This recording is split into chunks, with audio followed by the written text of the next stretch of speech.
السلام عليكم ورحمة الله وبركاته. إن الحمد لله نحمده ونستعينه ونستغفره ونعوذ بالله من شرور أنفسنا ومن سيئات أعمالنا. من يهده الله فلا مضل له ومن يضلله فلا هادي له، وأشهد أن لا إله إلا الله وحده لا شريك له، وأشهد أن محمدا عبده ورسوله. يا أيها الذين آمنوا اتقوا الله حق تقاته ولا تموتن إلا وأنتم مسلمون. يا أيها الناس اتقوا ربكم الذي خلقكم من نفس واحدة وخلق منها زوجها وبث منهما رجالا كثيرا ونساء، واتقوا الله الذي تساءلون به والأرحام إن الله كان عليكم رقيبا. يا أيها الذين آمنوا اتقوا الله وقولوا قولا سديدا يصلح لكم أعمالكم ويغفر لكم ذنوبكم، ومن يطع الله ورسوله فقد فاز فوزا عظيما. أما بعد، فإن أصدق الحديث كتاب الله، وخير الهدي هدي محمد صلى الله عليه وسلم، وشر الأمور محدثاتها، وكل محدثة بدعة، وكل بدعة ضلالة. இவ்வுலகை படைத்து பரிபாலிக்கக்கூடிய வல்லவன் அல்லாஹ்வுக்கே புகழ் அனைத்தும். சத்திய தூதை சன்மார்க்க போரை எடுத்துரைப்பதற்காக அனுப்பப்பட்ட அருமை ரசூலுல்லாஹி ஸல்லல்லாஹு அலைஹி வஸல்லம் அவர்கள் மீதும், அவர்களை பின்பற்றி அவருடைய குடும்பத்தார்கள், நபித்தோழர்கள், கியாமத் வரைக்கும் வரக்கூடிய நல்லவர்கள் என்பவர்கள் அனைவர் மீதும் அல்லாஹ் சுப்ஹானஹு தஆலாவின் பாராட்டுக்களும் பாதுகாப்பும் உண்டாகட்டும். அன்பின் இஸ்லாமிய சகோதரர்களே, அல்லாஹ்வின் நல்லடியார்களே, அல்லாஹ்வுடைய தூதர் ஸல்லல்லாஹு அலைஹி வஸல்லம் அவர்களும் என்னென்ன விடயங்களை நமது வாழ்வையை எடுத்து நடக்குமாறு நமக்கு கட்டளையிட்டிருக்கிறார்களோ அவற்றை இயன்றளவு எடுத்து நடக்குமாறும், என்னென்ன விடயங்களை விட்டும் ஒவ்வொருவரும் நம்மை தடை செய்திருக்கிறார்களோ அவற்றை விட்டு முற்றுமுழுதாக தவிர்த்து கொள்ளுமாறு முதலில் என்னையும் அடுத்ததாக உங்களையும் வேண்டிக் கொள்கிறேன். அன்பார்ந்த அல்லாஹ்வின் அடியார்களே, இன்றைய நமது உரையினுடைய தலைப்பு மலக்குமார்கள் மனிதர்களுக்கு எவ்வாறான சந்தர்ப்பங்களில் பிரார்த்தனை செய்வார்கள், துஆ செய்வார்கள் என்பதாகும். அன்பார்ந்த சகோதரர்களே, உண்மையில் மனிதர்களில் பெரும் பாக்கியம் பெற்றவர்கள் யார் என்று சொன்னால் மலக்குமார்களுடைய துஆவுக்கு சொந்தக்காரர்கள், மலக்குமார்களுடைய துஆவை பெற்றுக்கொள்ளக்கூடியவர்கள். மலக்குமார்கள் அடியார்களுக்காக வேண்டி துஆ செய்கிறார்கள், பாவ மன்னிப்பு தேடுகிறார்கள் என்பதை அல்லாஹ் தஆலாவும் நபி ஸல்லல்லாஹு அலைஹி வஸல்லம் அவர்களும் குறிப்பிட்டிருக்கிறார்கள், தெளிவுபடுத்தியிருக்கிறார்கள். மலக்குமார்களும் அல்லாஹ் சுப்ஹானஹு தஆலாவும் நபி அவர்கள் மீதும் நல்லடியார்கள் மீதும் பிரார்த்தனை செய்கிறார்கள், ஸலவாத்து சொல்கிறார்கள். அல்லாஹ்வும் வானவர்களும் நபி அவர்கள் மீதும் நல்லவர்கள் மீதும் ஸலவாத்து சொல்கிறார்கள் என்பதை நாங்கள் குர்ஆன் ஹதீஸிலே பார்க்க முடியும். நபி அவர்களை மீது ஸலவாத்து சொல்வதை பற்றி அல்லாஹ் தஆலா சொல்லும் பொழுது, இன்னல்லாஹ வ மலாயிகத்தஹு யுஸல்லூன அலன் நபி, அல்லாஹ்வும் அவருடைய வானவர்களும் தனது நபியின் மீது ஸலவாத்து சொல்கிறார்கள். யா அய்யுஹல்லதீன ஆமனூ, ஈமான் கொண்டவர்களை நீங்களும் அவர்கள் மீது ஸலவாத்தும் சலாமும் சொல்லுங்கள் என்று அல் குர்ஆன் மிக தெளிவான பிரகடனம் செய்கிறது. அடுத்ததாக அல்லாஹ்வும் அவருடைய தூதர் வானவர்களும் நபியவர்கள் மீது மாத்திரமல்ல நல்லடியார்கள் மீதும் ஸலவாத்து சொல்கிறார்கள் என்பதை அல் குர்ஆன் இன்னொரு இடத்தில் சொல்லும் பொழுது, ஹுவல்லதி யுஸல்லி அலைக்கும், அல்லாஹ் தஆலா உங்கள் மீது ஸலவாத்து சொல்கிறான். வமலாயிகத்துஹு, மலக்குமார்களும் உங்கள் மீது ஸலவாத்து சொல்கிறார்கள். எதற்காக? லியுஹ்ரிஜகும் மினல்-ظுலுமாத்தி இலன்-நூர், இருள்களிலே இருந்து பிரகாசத்தின் பக்கம் உங்களை வெளியேற்றுவதற்காக அவர்கள் உங்கள் மீது ஸலவாத்து சொல்கிறார்கள். அல்லாஹ்வும் மலக்குமார்களும் உங்கள் மீது ஸலவாத்து சொல்கிறார்கள். ஸலவாத்து சொல்கிறார்கள் என்று சொன்னால் அதனுடைய கருத்து என்ன? நாங்கள் ஸலவாத்து சொல்வதாக இருந்தால் அல்லாஹும்ம ஸல்லி அலா முஹம்மத் என்று சொல்கிறோம். நாங்கள் நபி அவர்கள் மீது எவ்வாறு ஸலவாத்து சொல்கிறோம்? அல்லாஹும்ம ஸல்லி அலா முஹம்மத் என்பதாக, யா அல்லாஹ் நபி அவர்கள் மீது ஸலவாத்து சொல்வாயாக என்ற பிரார்த்தனையை நாங்கள் செய்கிறோம். இப்பொழுது கேள்வி என்னவென்றால், அல்லாஹ் தஆலா எங்கள் மீது ஸலவாத்து சொல்வதனுடைய கருத்து என்ன? வானவர்கள் எங்கள் மீது ஸலவாத்து சொல்வதனுடைய கருத்து என்ன? நாங்கள் அடிக்கடி கேட்கக்கூடிய விடயம், அல்லாஹ் தஆலாவுடைய ஸலாத்தும் சலாமும் நபி அவர்கள் மீதும் நபி அவர்களை பின்பற்றியவர்கள் மீதும் நல்லடியார்கள் மீதும் உண்டாகட்டும் என்று ஒவ்வொரு நாளும் ஒவ்வொரு குத்பாவிலும் உரைகளிலே நாங்கள் கேட்கின்றோம். அப்படியா இல்லையா? ஆம். உங்களிடத்தில் உள்ள கேள்வி என்ன? அல்லாஹ் தஆலா நபி அவர்கள் மீது ஸலவாத்து சொல்வதனுடைய கருத்து என்ன? யாருக்கு தெரியும்? அல்லாஹ் தஆலா நபி அவர்கள் மீது அல்லது நல்லடியார்கள் மீது ஸலவாத்து சொல்கிறான் என்பதனுடைய கருத்து என்ன?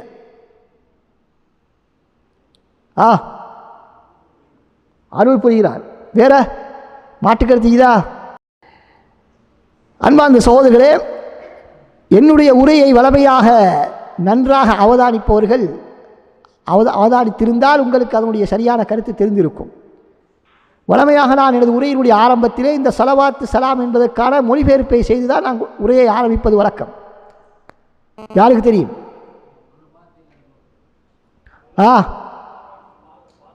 ஆம், சரியான பதில். பாராட்டுக்களும் பாதுகாப்பும். அப்படியா? வளமையாக எனதுடைய உரையினுடைய ஆரம்பத்திலே நபி ஸல்லல்லாஹு அலைஹி வஸல்லம் மீதும் அவர்களை பின்பற்றிய நபித்தோழர்கள், குடும்பத்தார்கள், நல்லவர்கள் என்பவர்கள் அனைவரும் மீதும் அல்லாஹ்வின் பாராட்டுக்களும் பாதுகாப்பும் உண்டாகட்டும் என்று வளமையாக உரையை ஆரம்பிப்பது வழக்கம். அப்போ என்ன கருத்து? அல்லாஹ் தஆலா உடைய ஸலவாத் என்று சொன்னால் என்ன கருத்து? பாராட்டு. ஸலாத் என்று சொன்னால் அது எதனுடைய மொழிபெயர்ப்பு என்றால் பாராட்டும் பாதுகாப்பும் எதனுடைய மொழிபெயர்ப்பு? வஸ்ஸலாத்து வஸ்ஸலாமு. வஸ்ஸலாத்து வஸ்ஸலாமு என்பதனுடைய மொழிபெயர்ப்பு தான் பாராட்டு பாதுகாப்பு என்பது. ஸலாத் என்று சொன்னால் பாராட்டு, ஸலாம் என்று சொன்னால் பாதுகாப்பு. அன்பார்ந்த சகோதரர்களே, எனவே அல்லாஹ் தஆலா ஸலவாத்து சொல்வதனுடைய கருத்து என்னவென்றால் அல்லாஹ் தஆலா பாராட்டுகின்றான். தனது மலக்குமார்களிடத்திலே ஒருவரை பற்றி அல்லாஹ் தஆலா பாராட்டி பேசுவதற்குத்தான் ஸலாத்து என்று சொல்லப்படும், ஸலவாத் என்று சொல்லப்படும். அல்லாஹ் ஸலவாத் சொல்கிறான் என்று சொன்னால் அல்லாஹ் தஆலா பாராட்டி பேசுகின்றான் என்பதை அபுல் ஆலியா போன்ற ஆரம்பகால அறிஞர்கள் சொல்லியிருக்கிறார்கள். இமாம் புகாரி ரஹ்மத்துல்லாஹி அவர்கள் அதனை குறிப்பிட்டிருக்கிறார்கள். சிலர் அருள் புரிவது என்ற கருத்தையும் சொல்லியிருக்கிறார்கள். ஆனால் மிக பொருத்தமான கருத்து பாராட்டு என்பதுதான். ஏனென்றால் அல்லாஹ் தஆலா குர்ஆனிலே ஸலாத்தையும் அருளையும் பிரித்து பேசுகின்றான். அல்லாஹ் தஆலா நல்லடியார்களை பற்றி சொல்லும் பொழுது சொல்கிறான், அவர்கள் மீது அல்லாஹ்வுடைய ஸலவாத்தும் ரஹ்மத்தும் உண்டாகட்டும் என்பதாக சொல்கிறான். அல்லாஹ் தஆலா அவர்களுக்கு ஸலவாத்தையும் சொல்கிறான், ரஹ்மத்தையும் புரிகிறான் என்று இரண்டும் வேறு வேறாக சொல்லப்பட்டிருக்கிறது. எனவே ஸலாத் என்பது வேறு, ரஹ்மத் என்பது வேறு என்பதை அதன் மூலமாக நாங்கள் புரிந்து கொள்ள முடியும். ரைட். அல்லாஹ் தஆலாவுடைய ஸலவாத் என்பது பாராட்டு என்பதை நாங்கள் புரிந்துவிட்டோம். மலக்குமார்கள் ஸலவாத்து சொல்கிறார்கள் என்று சொன்னால் என்ன கருத்து? ஆம், மலக்குமார்கள் ஸலவாத் சொல்கிறார்கள் என்று சொன்னால் அவர்கள் துஆ செய்கிறார்கள், பிரார்த்தனை புரிகிறார்கள் என்பதுதான் அதனுடைய கருத்து. அன்பார்ந்த சகோதரர்களே, அடுத்த விடயம் என்னவென்றால், இவ்வாறு மலக்குமார்கள் நல்லடியார்கள் மீது நல்லடியார்களுக்காக வேண்டி துஆ செய்வதனுடைய விளைவு என்ன, அதனுடைய பயன் என்ன? மலக்குமார்கள் துஆ செய்தால் அதனுடைய பயன் என்ன என்றால் அதுதான் நாம் மேற்கூறிய வசனத்திலே நாங்கள் பார்க்கின்றோம். லியுஹ்ரிஜகும் மினல்-ظுலுமாத்தி இலன்-நூர். உங்களை இருள்களிலே இருந்து ஒளியின் பக்கம் அது உங்களை கொண்டு போய் சேர்க்கும். வழிகேட்டிலே இருந்து நேரான வழியின் பக்கம் எங்களை கொண்டு போய் சேர்க்கும் அந்த துஆக்கள். இமாம் பகவி ரஹ்மத்துல்லாஹி அவர்கள் அந்த வசனத்துக்கு கருத்து சொல்லும் பொழுது என்ன சொல்கிறார்கள்? அல்லாஹ் தஆலாவுடைய அருள், அவனுடைய நேர்வழி மற்றும் மலக்குமார்கள் உங்களுக்கு செய்யக்கூடிய துஆவின் காரணமாகத்தான் உங்களுக்கு நிராகரிப்பு என்ற இருளிலே இருந்து இஸ்லாம் என்ற பிரகாசத்தின் பக்கம் வழிகாட்டல் கிடைத்தது என்பதாக சொல்கிறார்கள். இமாம் சாதி ரஹ்மத்துல்லாஹி அவர்கள் சொல்கிறார்கள், இந்த அல்லாஹ் தஆலா உங்கள் மீது உங்களை பாராட்டுவது, மலக்குமார்கள் உங்கள் மீது செய்யக்கூடிய துஆ, இவைகள் தான் பாவங்கள், அறிவீனம் என்ற இருள்களிலே இருந்து உங்களை ஈமான், அறிவு, நல்லமல் போன்ற பிரகாசத்தின் பக்கம் உங்களுக்கு வழிகாட்டுகின்றது என்பதாக சொல்கிறார்கள். எனவே இது ஒரு அடியானுக்கு அல்லாஹ் தஆலா செய்யக்கூடிய மிகப்பெரிய அருள்களில் ஒன்று என்பதாக சொல்கிறார்கள். அதற்காகவே நாம் அதிகமாக நாங்கள் அல்லாஹ்வுக்கு நன்றி செலுத்த வேண்டும், அல்லாஹ்வை அதிகமாக நாங்கள் துதிக்க வேண்டும் என்பதாக அவர்கள் சொல்கிறார்கள். அடுத்ததாக அன்பார்ந்த சகோதரர்களே, நமது இன்றைய உரையினுடைய முக்கியமான கட்டத்துக்கு நாங்கள் வருகிறோம். என்னவென்று சொன்னால், இந்த மலக்குமார்களுடைய துஆவை நாங்கள் எவ்வாறு பெறுவது? கிட்டத்தட்ட 15 அமல்கள் எங்களுக்கு குர்ஆன் ஹதீஸிலே சொல்லப்பட்டிருக்கின்றன இந்த மலக்குமார்களுடைய துஆவை பெற்றுக்கொள்வதற்கான சந்தர்ப்பங்கள். முதலாவது என்னவென்று சொன்னால், அல்லாஹ்விடத்திலே தௌபா செய்து நாங்கள் திருந்தி நேரான வழியை நாங்கள் பின்பற்றி செல்வது. இவ்வாறு செய்வது மலக்குமார்களுடைய துஆவை எங்களுக்கு பெற்றுத்தரும் என்பதை அல் குர்ஆன் எங்களுக்கு சொல்லிக் கொண்டிருக்கிறது. மலக்குமார்கள் அல்லாஹ்வினுடைய ஈமான் கொண்டவர்களுக்காக வேண்டி துஆ செய்கிறார்கள், பாவமன்னிப்பு தேடுகிறார்கள், எப்படி பாவ மன்னிப்பு தேடுகிறார்கள்? ரப்பனா வஸஅத குல்ல ஷைஇன் ரஹ்மத்தன் வ இல்மன் ஃபக்ஃபிர் லில்லதீன தாபு. யா அல்லாஹ், யாரெல்லாம் தௌபா செய்து, தௌபா என்று சொன்னால் திருந்தி வாழ்வது, தௌபா என்று சொன்னால் திருந்தி வாழ்வது, யாரெல்லாம் திருந்தி உன்னுடைய நேரான வழியை பின்பற்றி விட்டார்களோ அப்படியானவர்களுக்கு நீ பாவத்தை மன்னிப்பாயாக என்று மலக்குமார்கள் துஆ செய்கிறார்கள். எப்படியான மலக்குமார்கள் துஆ செய்கிறார்கள்? அல்லாஹ்வுடைய அரிசை சுமக்கக்கூடிய மலக்குமார்கள் துஆ செய்கிறார்கள். மேலும் அவர்கள் என்ன சொல்கிறார்கள்? வகீஹிம் அதாபல் ஜஹீம், யா அல்லாஹ் அவர்களை நரக வேதனையை விட்டும் பாதுகாத்து விடுவாயாக என்றும் அவர்கள் துஆ செய்கிறார்கள். எனவே மலக்குமார்களுடைய துஆவை பெறுவதற்கு முதலாவது விடயம் என்ன? தௌபா. தௌபா என்று சொன்னால் வெறுமனை துஆவல்ல, அது நாம் திருந்தி அல்லாஹ்வினுடைய நேரான வழியை பின்பற்றி வாழ்வது மலக்குமார்களுடைய துஆவை எங்களுக்கு பெற்றுத்தரும். இரண்டாவது விடயம் என்னவென்றால் உதுவோடு தூங்குவது. தூக்கத்துக்கு செல்லும் பொழுது உதுவோடு தூக்கத்துக்கு நாங்கள் செல்வது. அபூ ஹுரைரா ரலியல்லாஹு அன்ஹு அறிவிக்கின்றார்கள், ரசூல் ஸல்லல்லாஹு அலைஹி வஸல்லம் கூறியதாக, யார் இரவு நேரத்திலே தூங்கும் பொழுது உதுவோடு தூங்குகிறார்களோ, தூய்மையோடு தூங்குகிறார்களோ அவர்களோடு ஒரு மலக்கு தங்குகிறார். அந்த மனிதர் இரவிலே எப்பொழுது எழுந்தாலும் அவருக்காக வேண்டி அந்த மலக்கு துஆ செய்கிறார், யா அல்லாஹ் உனது இந்த அடியானுக்கு பாவ மன்னிப்பு வழங்குவாயாக, ஏனென்றால் அவர் இரவு நேரத்தில் உறங்கும் பொழுது உதுவோடு உறங்கிறார் யா அல்லாஹ் என்று துஆ செய்கிறார். இது இப்னு முபாரக் அதே போல பைஹக்கி போன்ற அறிஞர்கள் இந்த ஹதீஸை அறிவிக்கின்றார்கள். அடுத்ததாக மூன்றாவது செயல் என்னவென்று சொன்னால் நோயாளிகளை நோய் விசாரிக்க செல்வது. அலி ரலியல்லாஹு அன்ஹு அவர்கள் கூறுகின்றார்கள், யாராவது ஒரு மனிதர் மாலை நேரத்திலே ஒரு நோயாளியை நோய் விசாரிக்க சென்றால் அவரோடு 70,000 மலக்குமார்கள் அவருக்கு துஆ செய்கிறார், இஸ்திக்ஃபார் செய்கிறார்கள். அவரோடு சேர்ந்து 70,000 மலக்குமார்கள் துஆ செய்தவர்களாக அவரோடு செல்கிறார்கள். இதுவரைக்கும் காலை வரைக்கும் அவருக்காக வேண்டி துஆ செய்கிறார்கள், இஸ்திக்ஃபார் செய்கிறார்கள், பாவ மன்னிப்பு தேடுகிறார்கள். அது மாத்திரமல்ல, சூனத்திலே அவருக்கு ஒரு தோட்டம் கிடைக்கும், அவருக்கு கிடைக்கின்றது. அதே போல யாராவது காலை நேரத்திலே நோயாளியை நோய் விசாரிப்பதற்கு சென்றால் அதே போன்று 70,000 மலக்குமார்கள் அவரோடு சென்று அவருக்காக வேண்டி மாலை வரைக்கும் பாவ மன்னிப்பு தேடுகிறார்கள். மேலும் அவருக்கு சூனத்திலே ஒரு தோட்டம் இருக்கிறது என்பதாக நபி அவர்கள் சொன்னார்கள். இந்த செய்தியை அலி ரலியல்லாஹு அன்ஹு கூறக்கூடிய இந்த செய்தியை அபூ தாவூத் ரஹ்மத்துல்லாஹி அவர்கள் அறிவிக்கின்றார்கள். இமாம் அஹ்மத் அவர்களும் இந்த ஹதீஸை பதிவு செய்திருக்கிறார்கள். அடுத்ததாக நான்காவது வணக்க வழிபாடு என்னவென்றால், மலக்குமார்கள் துஆ செய்யக்கூடிய சந்தர்ப்பம் நாங்கள் மலக்குமார்களோடு சேர்ந்து ஆமீன் சொல்வது. அது எப்படி என்றால், அபூ ஹுரைரா ரலியல்லாஹு அன்ஹு அறிவிக்கிறார்கள், நபி ஸல்லல்லாஹு அலைஹி வஸல்லம் கூறியதாக, இமாம் ஆமீன் என்று சொன்னால், தொழுகையிலே இமாம் வலத்தாலின் என்று சொல்லிவிட்டு ஆமீன் என்று சொன்னால் நீங்களும் ஆமீன் என்று சொல்லுங்கள். ஏனென்றால் அந்த நேரத்தில் மலக்குமார்கள் ஆமீன் சொல்கிறார்கள். அவர்களுடைய ஆமீனோடு எங்களுடைய ஆமீன் உடன்பட்டால் அவருடைய முன்பாவங்கள் மன்னிக்கப்பட்டு விடுகின்றன என்பதாக நபி ஸல்லல்லாஹு அலைஹி வஸல்லம் அவர்கள் சொல்கிறார்கள். எனவே ரசூலுல்லாஹி ஸல்லல்லாஹு அலைஹி வஸல்லம் அவர்களும் வலத்தாலின் என்று சொன்னதன் பின்னால் மக்கள் ஆமீன் என்று சொல்லுவார் இருந்துவிட மாட்டார்கள், அமைதியாக இருக்க மாட்டார்கள். நபி அவர்களும் ஆமீன் சொல்லுவார்கள். புகாரி முஸ்லிமிலே இந்த ஹதீஸ் பதிவு செய்யப்பட்டிருக்கிறது. எனவே நாங்கள் தொழுகை நடத்தினால் எப்பொழுதாவது வலத்தாலின் என்று சொல்லிவிட்டு பின்னால் உள்ளவர்கள் ஆமீன் என்று சொல்லும் வரைக்கும் நாங்கள் பார்த்து கொண்டிருக்கக்கூடாது. நாங்களும் ஆமீன் சொல்ல வேண்டும். இமாமாக இருக்கக்கூடியவரும் ஆமீன் சொல்வது சுன்னத். அப்படி ஆமீன் சொல்லக்கூடிய நேரத்திலே மலக்குமார்களும் ஆமீன் சொல்கிறார்கள். எனவே அல்லாஹ் தஆலா முன்பாவங்களை மன்னித்து விடுகிறான் அப்படியான சந்தர்ப்பத்திலே. எனவே தொழுகையிலே நாங்கள் ஆமீன் என்று சொல்லும் பொழுது இந்த எண்ணம் எங்களிடத்திலே வர வேண்டும். அடுத்ததாக ஐந்தாவது விடயம், மக்களுக்கு நல்ல விடயங்களை கற்றுக் கொடுப்பதும் மலக்குமார்களுடைய துஆவை எங்களுக்கு பெற்றுத்தரக்கூடியதாக இருக்கிறது. அபூ உமாமா ரலியல்லாஹு அன்ஹு அறிவிக்கின்றார்கள், நபி ஸல்லல்லாஹு அலைஹி வஸல்லம் கூறியதாக, ஒரு ஆலிமுக்கும் ஒரு ஆபிதுக்கும் இடையிலே வித்தியாசம் என்ன? ஆலிம் என்று சொன்னால் அறிஞருக்கும் வணக்கத்திலே மாத்திரம் ஈடுபட்டிருக்கக்கூடியவருக்கு மத்தியிலே வித்தியாசம், இருவருக்கும் மத்தியில் உள்ள சிறப்பு என்ன? உங்களுக்கும் இடையிலே உள்ள ஒரு வேற்றுமை அவ்விருவருக்கும் இருக்கிறது.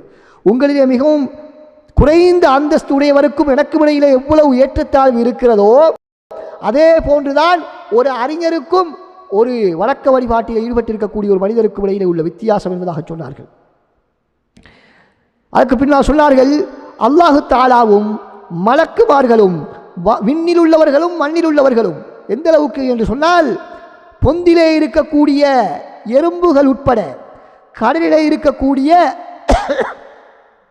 மீன்கள் உட்பட அனைவருமே, அல்லாஹு தஆலா மலக்குமார்கள், உலகத்தில் உள்ள மிகப்பெரிய படைப்பாகிய மீன்கள், மிகச்சிறிய படைப்பாகிய எறும்புகள் அனைவருமே துஆ செய்கிறார்கள். எதற்காக வேண்டி?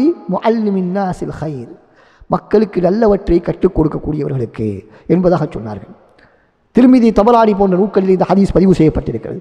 எனவே அன்பார்ந்த சகோதரர்களே, மக்களுக்கு ஏதாவது அவர்களுக்கு பயனுள்ள நல்ல ஒரு விடயத்தை கற்றுக் கொடுப்பது மலக்குமார்களுடைய பிரார்த்தனையை எங்களுக்கு பெற்றுத்தரக்கூடியதாக இருக்கிறது. அது மாத்திரமல்ல, உலகத்திலே மிகச்சிறிய படைப்பு முதல் மிகப்பெரிய படைப்பு வரை அனைவரும், அல்லாஹு தஆலா உட்பட அனைவருடைய பிரார்த்தனைகளும் அவர்களுடைய பாராட்டுகளும் எங்களுக்கு கிடைக்கின்றன என்பதை நாங்கள் புரிந்து கொள்ள வேண்டும். எனவே எங்களுக்கு இருக்கக்கூடிய ஒரு நல்ல விடயத்தை மற்றவர்களோடு பகிர்ந்து கொள்வதிலே நாங்கள் கஞ்சத்தனம் காட்டக்கூடாது. இன்னொரு நல்ல விடயம் தெரிந்திருந்தாலும் அதனை நாங்கள் மற்றவர்களோடு பகிர்ந்து கொள்வதற்கு நாங்கள் தயங்கக்கூடாது. இப்படியான நன்மைகள் எங்களுக்கு கிடைக்கின்றன. ஆறாவது அமலை நாங்கள் பார்த்தால், எங்களுடைய ஒரு முஸ்லிம் சகோதரனுக்காக வேண்டி அவருக்கு முன்னால் இல்லாமல் அவருக்கு மறைமுகமான சந்தர்ப்பத்திலே நாங்கள் துஆ செய்வோம். எங்களுக்கு முன்னால் இல்லாத எங்களுடைய ஒரு முஸ்லிம் சகோதரருக்காக வேண்டி நாங்கள் அல்லாஹ்விடத்திலே பிரார்த்தனை செய்வது மலக்குமார்கள் எங்களுக்கு துஆ செய்வதற்கு காரணமாக அமைகிறது. அபூ துர்தா ரலியல்லாஹு அன்ஹு அறிவிக்கின்றார்கள், நபி ஸல்லல்லாஹு அலைஹி வஸல்லம் அவர்கள் கூறியதாக, யாராவது ஒரு முஸ்லிமான ஒரு அடியான் தனது சகோதரனுக்கு மறைவான நேரத்திலே துஆ செய்தால், அவர் இல்லாத சந்தர்ப்பத்திலே சபையிலே அவருக்காக வேண்டி துஆ செய்தால், ஒரு மலக்கு அவருக்காக வேண்டி துஆ செய்கிறார். அந்த உனது சகோதரனுக்கு நீங்கள் எதற்காக வேண்டி துஆ செய்கிறீர்களோ அதே விடயம் உங்களுக்கும் கிடைக்கட்டுமாக என்று ஒரு மலக்கு வானவர் பிரார்த்தனை செய்கிறார். முஸ்லிமிலே இந்த ஹதீஸ் பதிவு செய்யப்பட்டிருக்கிறது. எனவே அன்பார்ந்த சகோதரர்களே, ஏனைய எங்களுடைய தேவைக்காக வேண்டி நாங்கள் பிரார்த்திப்பதோடு எங்களுடைய துவாக்களை நாங்கள் சுருக்கிக் கொள்ளாமல், எங்களுடைய எத்தனையோ முஸ்லிம் சகோதரர் எங்களுக்கு தெரிந்தவர்கள் தெரியாதவர்கள் எல்லாம் இருக்கிறார்கள், அவர்களுக்காக வேண்டி நாங்கள் பிரார்த்தனை செய்வதிலே கஞ்சத்தனம் காட்டக்கூடாது. அப்படி பிரார்த்தனை செய்வது அவர்களுக்கு மாத்திரமல்ல, எங்களுக்குத்தான் கூடுதலான பிரயோசனம். மலக்குமார்கள் எங்களுக்கு துஆ செய்கிறார்கள். சுப்ஹானல்லாஹ். நாங்கள் ஒரு சகோதரருக்கு துஆ செய்தால், மலக்குமார்கள் எங்களுக்கு துஆ செய்தால் எவ்வளவு பெரிய நன்மை ஆரம்பத்தில் நாங்கள் பார்த்தோம். அந்த மலக்குமார்களுடைய துஆ கிடைத்தால் எங்களுக்கு நேர்வழிக்கான வழிகாட்டல் மிக இலகுவாக கிடைத்துவிடும். அடுத்ததாக அன்பார்ந்த சகோதரர், ஏழாவது அமல் என்னவென்றால், ரப்பனா லக்கல் ஹம்து என்ற துஆவை நாங்கள் தொழுகையிலே சமிஅ அல்லாஹு லிமன் ஹமிதா என்று இமாம் சொன்னதன் பின்னால் நாங்கள் ரப்பனா லக்கல் ஹம்து என்று சொல்லக்கூடிய ஒவ்வொரு சந்தர்ப்பத்திலும் மலக்குமார்கள் எங்களோடு சேர்ந்து அதற்காக வேண்டி துஆ செய்கிறார்கள். அந்த நேரத்தில் அல்லாஹ் தஆலா நமது முன் பாவங்களை மன்னித்து விடுகிறார். அப்படி நாங்கள் ரப்பனா லக்கல் ஹம்து என்று சொன்னால் மலக்குமார்களும் சேர்ந்து எங்களோடு துஆ செய்கிறார்கள்.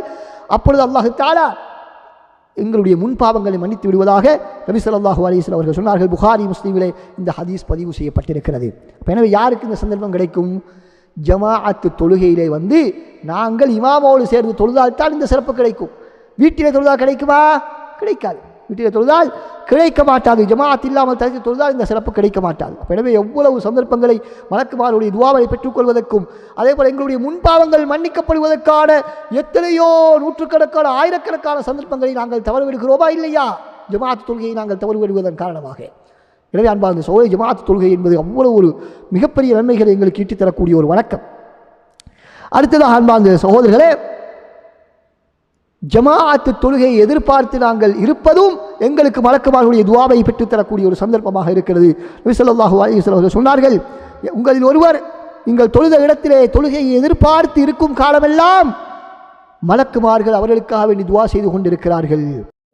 என்ன துஆ செய்கிறார்கள்? அல்லாஹும்ம அக்ஃபிர் லஹு அல்லாஹும்ம அர்ஹம்ஹு, யா அல்லாஹ் இவருடைய பாவத்தை மன்னிப்பாயாக, இவருக்கு அருள் புரிவாயாக என்று மலக்குமார்கள் துஆ செய்து கொண்டிருக்கிறார்கள் என்று ரசூலுல்லாஹ் சொன்னார்கள். ரசூலுல்லாஹி ஸல்லல்லாஹு அலைஹி வஸல்லம் சொல்லியிருக்கிறார்கள். புகாரி, முஸ்லிமில் இந்த ஹதீஸ் பதிவு செய்யப்பட்டிருக்கிறது. 9வது சந்தர்ப்பம், முதலாவது சஃபிலே இருந்து ஜமாஅத்து தொழுகையிலே கலந்து கொள்பவர்களுக்கும் மலக்குமார்கள் துஆ செய்கிறார்கள். பரா இப்னு ஆசிப் ரலியல்லாஹு அன்ஹு அறிவிக்கிறார்கள், நபி ஸல்லல்லாஹு அலைஹி வஸல்லம் கூறியதாக, அல்லாஹ்வும் மலக்குமார்களும் ஸலவாத்து சொல்கிறார்கள். யாருக்கு? முதலாவது அணியிலே சஃபிலே இருந்து தொழக்கூடியவர்களுக்கு.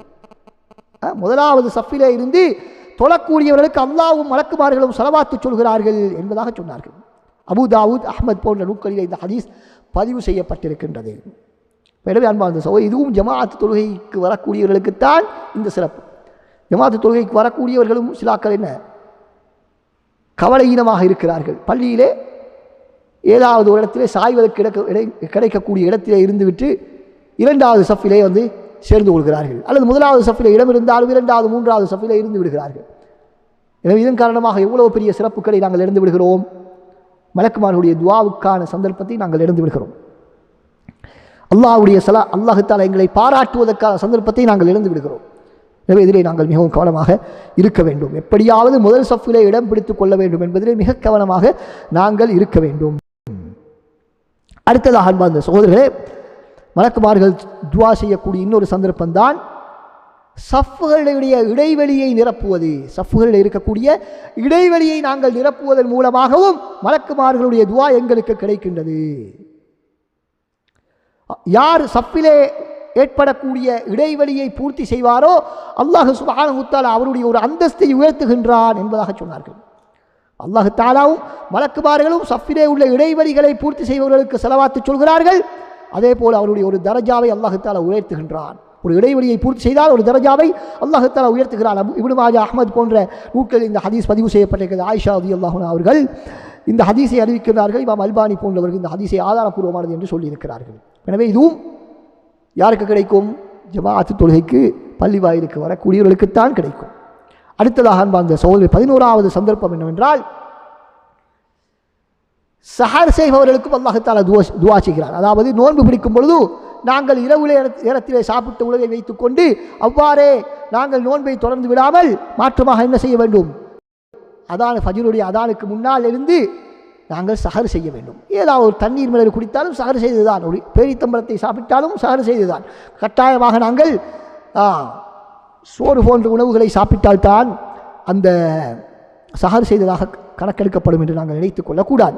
எனவே சஹர் செய்யக்கூடியவர்களுக்கும் அல்லாஹ்வும் ரசூலும் அல்லாஹ் தஆலாவும் மலக்குமார்களும் ஸலவாத்து சொல்கிறார்கள் என்பதாக நபி அவர்கள் சொன்னார்கள். இப்னு ஹிப்பான் ரஹ்மத்துல்லாஹி அவர்கள் இதை ஆதாரபூர்வமானது என்பதாக சொல்லியிருக்கிறார்கள். அடுத்ததாக 12வது சந்தர்ப்பம் என்னவென்றால், நபி அவர்கள் மீது நாங்கள் அதிகமாக ஸலவாத்து சொல்வது. நபி அவர்கள் மீது நாங்கள் ஸலவாத்து சொல்வது, அவ்வாறு ஸலவாத்து சொல்வதன் மூலமாக மலக்குமார்கள் எங்களுக்கு ஸலவாத்து சொல்லிக்கொண்டே இருக்கிறார்கள். எனவே எந்த அளவுக்கு அதிகமாக மலக்குமார்களுடைய துஆ எங்களுக்கு தேவையோ அந்த அளவுக்கு அதிகமாக நாங்கள் ஸலவாத்து சொல்ல முடியும். மலக்குமார்களுடைய துஆ குறைவாக தேவை என்றால் குறைவாக ஸலவாத்து சொல்லலாம், அதிகமாக தேவை என்றால் அதிகமாக நாங்கள் ஸலவாத்து சொல்ல வேண்டும். குறிப்பாக வெள்ளிக்கிழமை போன்ற நாட்களிலே இயன்றளவு எங்களுடைய நேரங்களை நாங்கள் ஸலவாத்து சொல்வதில் நாங்கள் கழிக்க வேண்டும். வீணான பேச்சுக்களிலே நாங்கள் ஈடுபடாமல், நாங்கள் வேறு வேறு வேலைகளில் ஈடுபட்டு கொண்டிருந்தாலும் கூட ஸலவாத்து சொல்வதற்கு எந்த விதமான தடையும் கிடையாது. எங்களுடைய நாவுக்கு வேறு வேலை இல்லை என்றால் அதை ஸலவாத்திலே நாங்கள் கழிக்கலாம். எனவே அன்பார்ந்த சகோதரர்களே, எங்களுடைய ஓய்வு நேரங்களையும் வேறு அலுவல்களில் நாங்கள் ஈடுபட்டிருந்தாலும் கூட அதிகமாக நாங்கள் ஸலவாத்தை சொன்னால் இந்த மலக்குமார்களுடைய துஆவுக்கு சொந்தக்காரராக மாறுகிறோம். அதே போல அல்லாஹ் தஆலாவும் பாராட்டுகின்றான். நாங்கள் ஒரு முறை நபி அவர்கள் மீது ஸலவாத்து சொன்னால் அல்லாஹ் தஆலா 10 முறை ஸலவாத்து சொல்கிறான். 10 முறை ஸலவாத்து என்றால் என்ன கருத்து?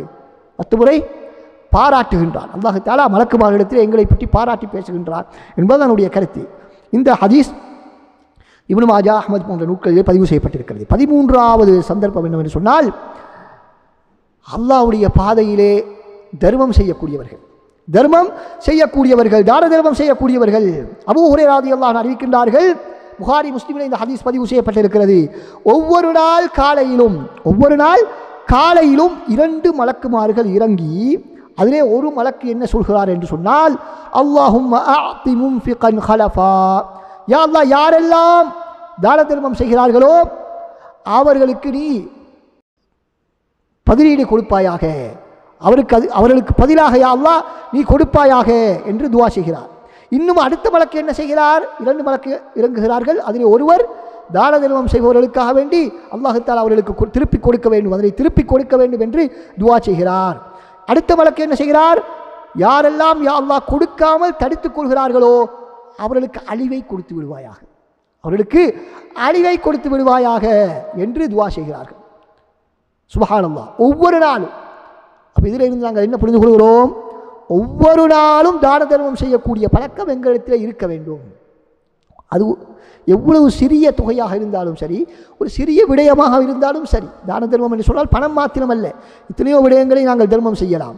எனவே ஏதாவது ஒரு விடயத்தையாவது இந்த மலக்குமார்களுடைய துவாவை பெற்றுக்கொள்வதற்காக வேண்டி, அது மாத்திரமல்ல, எங்களுடைய பொருளாதாரத்திலே அபிவிருத்தி வர வேண்டும் என்றால் இந்த அமலை நாங்கள் செய்ய வேண்டும். ஏன்? ஒவ்வொரு நாளும் அந்த மலக்கு என்ன செய்கிறார்? யா அல்லாஹ், நீ அவர்களுக்கு திருப்பி கொடுப்பாயாக என்று துவா செய்கிறார். அல்லாஹ் தஆலா திருப்பி கொடுத்தால், நாங்கள் ஒரு ரியால் கொடுத்தால் அல்லாஹ் ஒரு ரியாலா தருவான், ஒரு ரூபாய் கொடுத்தால் அல்லாஹ் ஒரு ரூபாவா தருவான். அல்லாஹ் தஆலா தரத் தொடங்கினால் அதற்கு எல்லையே கிடையாது, அதற்கு எல்லையே கிடையாது. எனவே யாருக்கெல்லாம் இந்த பொருளாதார நெருக்கடி இருக்கிறதோ அவர்கள் பொதுவாக என்ன செய்வார்கள்? வளமையாக கொடுத்து வந்த தான தர்மங்களை நிறுத்திக் கொள்வார்கள். அப்படித்தானே? அது தவறு, அது தவறு. எங்களுக்கு பரக்கத்து வேண்டும் என்றால் நாங்கள் அல்லாஹ்வுடைய பாதையிலே செலவழிக்க வேண்டும். நாங்களே பெரும் கஷ்டத்தில் இருக்கும்பொழுது எப்படி உதவி செய்வது என்று நாங்கள் நினைக்கக்கூடாது. ஏற்கனவே நாங்கள் சொன்னோம், கொடுக்க வேண்டும் என்றால் 100 ரியால், 50 ரியால், 1000 ரியால் என்று அள்ளி கொடுக்க வேண்டும் என்ற அவசியம் இல்லை. ஏதாவது ஒன்று, ஏதாவது ஒரு சிறிய தொகையாக இருந்தாலும் நாங்கள் இந்த நன்மையை எதிர்பார்த்து கொடுத்தால், இந்த நன்மையை நாங்கள் எதிர்பார்த்து கொடுத்தால் நிச்சயமாக அல்லாஹ் சுப்ஹானஹு வ தஆலா எங்களுடைய பொருளாதாரத்திலே பரக்கத்து செய்வான். ஏன்? மலக்குமார்களுடைய துஆ ஒவ்வொரு நாளும் எங்களுக்கு கிடைக்கிறது. எவ்வாறு பரக்கத்து இல்லாமல் போகும் என்பதை நாங்கள் சிந்திக்க வேண்டும். அடுத்ததாக அன்பார்ந்த சகோதரர்களே, மலக்குமார்கள் துஆ செய்யக்கூடிய அடுத்த சந்தர்ப்பம் என்னவென்றால், ஃபஜ்ருடைய அஸ்ருடைய தொழுகையை நாங்கள் தொழுவது. ஃபஜ்ர் மற்றும் அசர் தொழுகையை நாங்கள் தொழுவது. அபூ ஹுரைரா ரலியல்லாஹு அன்ஹு அறிவிக்கின்றார்கள், ரசூல் ஸல்லல்லாஹு அலைஹி வஸல்லம் சொன்னார்கள், ஒவ்வொரு நாளும் மலக்குமார்கள் டேர்ன் போட்டு இரவும் பகலும் மாறி மாறி வருகின்றார்கள், மாறி மாறி வருகின்றார்கள். சில மலக்குமார்கள் பகல் வேளையில் அவருடைய டியூட்டி, இன்னும் சில மலக்குமார்கள் இரவு நேரத்துக்கு அவருடைய டியூட்டி. பகலிலே வந்தவர்கள் இரவிலே சென்று விடுவார்கள், இரவிலே வந்தவர்கள் பகலிலே சென்று விடுவார்கள், திரும்பி சென்று விடுவார்கள். ஆனால் எல்லோரும் சந்தித்துக் கொள்ளக்கூடிய ஒரு சந்தர்ப்பம் இருக்கிறது, 2 சந்தர்ப்பங்கள் இருக்கின்றன. அதுதான் அசருடைய தொழுகையும் ஃபஜ்ருடைய தொழுகையும். அவ்வாறு உங்களோடு இரவிலே இருந்த அந்த மலக்குமார்கள் அல்லாஹ்விடத்திலே செல்லக்கூடிய நேரத்திலே அல்லாஹ் தஆலா அவரிடத்திலே கேட்பான், எனது அடியார்களை நீங்கள் எவ்வாறு விட்டுவிட்டு வந்தீர்கள் என்று கேட்பார்கள். அப்பொழுது அவர்கள் சொன்னார்கள்,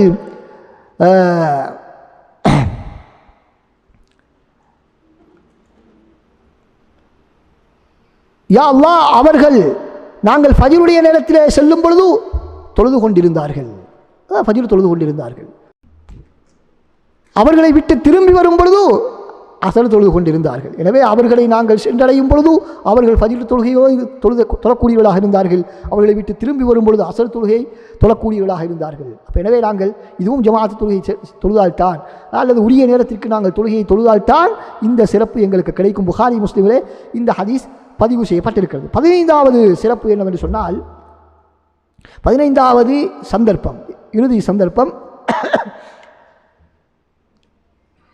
சஃப்புகளிலே வலது பக்கத்திலே தொழக்கூடியவர்கள், சஃப்புகளிலே வலது பக்கத்திலே தொழக்கூடியவர்களுக்கு மலக்குமார்கள் பிரார்த்தனை செய்கிறார்கள். மலக்குமார்கள் மாத்திரமல்ல, அல்லாஹ் தஆலாவுடைய ஸலவாத்தும் அவருக்கு கிடைக்கும். இன்னல்லாஹ வ மலாயிகத்தஹு யுஸல்லூன அலா மயாமினிஸ் ஸுஃபூஃப், அல்லாஹ்வும் மலக்குமார்களும் சஃப்புகளிலே வலது பக்கத்திலே தொழக்கூடியவர்களுக்கு ஸலவாத்து சொல்கிறார்கள். அபூதாவுதில் இந்த ஹதீஸ் பதிவு செய்யப்பட்டிருக்கிறது. இதுவும் ஜமாஅத் தொழுகை தொழுதால்தான் எங்களுக்கு கிடைக்கும். அப்போ பள்ளிக்கு வந்தால் எங்கு நாங்கள் அமர்வது என்று பலருக்கு யோசனை. அப்படித்தானே? நிறைய பேருக்குன எங்கு அமர்வது என்று யோசனை. அப்படி யோசனை வர வேண்டிய அவசியம் இல்லை. எங்கே அமரணும்? டிரெக்டாக வந்து முதலாவது சஃப்புல வலது பக்கத்தில், அதுதான் ஆக சிறந்தது. அப்படி சான்ஸ் இல்லை. அதுவும் மிக முக்கியமானது என்ன, இமாமுக்கு எவ்வளவு நெருக்கமாக எங்களால் அமர முடியுமோ அவ்வளவு நெருக்கமாக அமர வேண்டும், இருக்க வேண்டும். அது முடியவில்லையா, வலது பக்கத்திலே இடது பக்கத்திலே முதலாவது சஃபிலே நாங்கள் கவனம் செலுத்த வேண்டும். எனவே இதுதான் நாங்கள் பள்ளி வாயிலுக்கு வந்தால் இடம் தெரிவு செய்யக்கூடிய முறை. இதை விட்டுவிட்டு எங்களுடைய நண்பர்கள் எங்கே அமர்ந்திருக்கிறார்கள், எங்கே தூண் கிடைக்கிறது என்றெல்லாம் பார்த்து நாங்கள் அமரக்கூடாது. மாற்றமாக மலக்குமார்களுடைய துவாவை பெற்றுத்தரக்கூடிய, அதிகமான நன்மைகளை பெற்றுத்தரக்கூடிய இடம் எங்கே என்றுதான் நாங்கள் பார்க்க வேண்டும். அதே நேரத்தில் இன்னும் ஒரு தவறு நாங்கள் இழைப்பது என்னவென்று சொன்னால், பள்ளி வாயிலுக்கு நாங்கள் வரக்கூடிய நேரத்திலே வீட்டிலே உதவு செய்து விட்டு வருவதா, பள்ளி வாயிலுக்கு வந்து உதவு செய்வதா என்று சிலருக்கு தடுமாற்றம். அப்படி தடுமாற்றம் வர வேண்டிய அவசியமே இல்லை. வீட்டிலே இருந்து உதவு செய்து விட்டு வருவதுதான் சிறந்தது. அப்படி வந்தால்தான் ஒவ்வொரு 8க்கும் ஒரு பாவம் மன்னிக்கப்பட்டு இன்னொரு 8க்கு எங்களுடைய நன்மை தரஜாக்கள் உயர்த்தப்படும், நன்மைகள் வழங்கப்படும். எனவே அந்த சந்தர்ப்பத்தை நாங்கள் வீணாக்கிவிடக்கூடாது. எனவே வல்லவன் அல்லாஹ் சுப்ஹானஹு தஆலா இப்படியான சுருக்கமான வழிகளில் அதிகமான நன்மைகளை பெற்றுக்கொள்ளக்கூடிய, மலக்குமாருடைய துஆக்களை பெற்றுக்கொள்ளக்கூடிய இந்த சந்தர்ப்பங்களை தேடி தேடி அமல் செய்து சுவனத்திலே உயர்ந்த பதவியை பெற்று அல்லாஹ்வுடைய பாராட்டுக்களை பெற்று மலக்குமாருடைய துஆக்களை பெற்ற நன்மக்களுடைய கூட்டத்திலே எங்கள் அனைவரையும் ஆக்கியருவானாக. வ ஆகிரு தஅவானா அல்ஹம்துலில்லாஹி ரப்பில் ஆலமீன். வஸ்ஸலாமு அலைக்கும் வரஹ்மத்துல்லாஹி வபரகாத்துஹு.